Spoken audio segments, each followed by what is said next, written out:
narinig niyo yung Star Talk. Merong special video ang Star Talk para kay Nailolit Solis. Bulaga! I'm so happy to see you. I'm such a well-turned inactive host, Fayatola! I'm Steve Kavetko. This is the with T, the authority. Dahong literal hosting routine na walang pinatupad sa show niya, hindi bumati.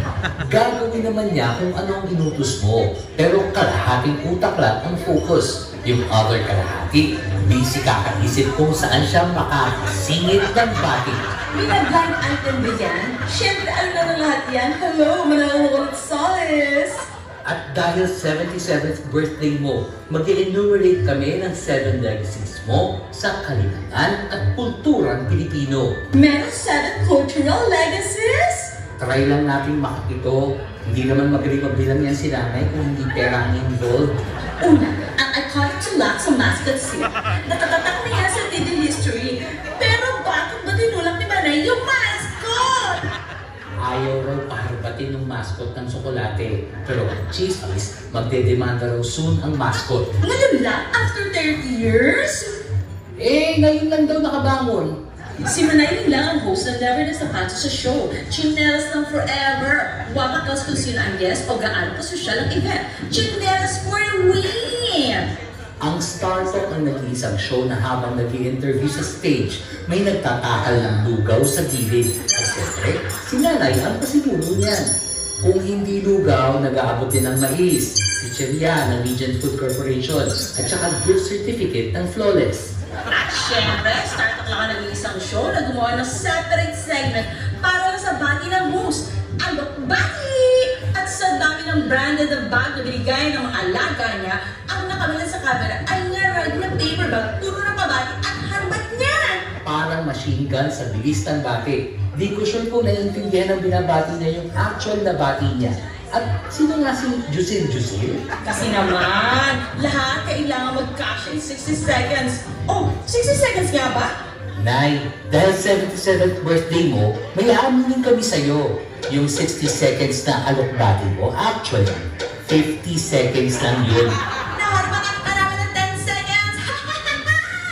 Sorry na! Si Miss Jack is really at Kuya Robin. Abi kasalanan niya. Naglaga na, kaya babu! This is P, the Ditapat Authority.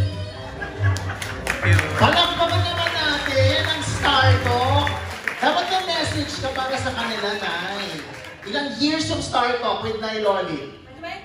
20 years. Oh. At yung bati no, 20 years, ha? 50 seconds lang pala. Hindi pala 60. Tigo 1,000 lang nun. Ang dami na, di ba?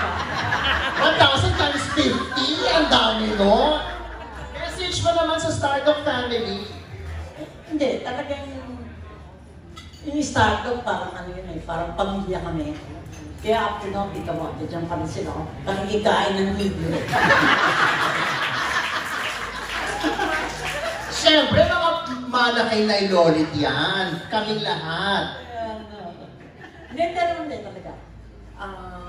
Siguro, ito lang pinaka-happiest day ko sa buhay. Kasi talaga, never nung ako nag-celebrate eh. Usually talaga, wala akong birthday celebration ever since, di ba? Except sa startup noon, dahil siyempre, parang makatanggap ako ng regalo, di ba? Anyway lang, parang may matanggap ako, di ba? Pero never ako talaga, kasi may pagkaloka-loka ako, di ba? Pag-aayaw ko yung tao, hindi talaga, kaya intimate lang. Pero ngayon ko talaga nakita na intimate ito ha, pero ang dami, tignan mo. Hindi talaga. Talagang, ito na isa sa pinaka-happiest day. Oh, talaga. Dahil dyan, every year gagawin na natin to. No?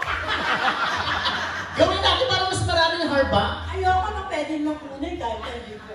Actually, yung fear namin kanina na hindi ka dumating, tapos papadalan mo na lang kay Tony yung mga envelope.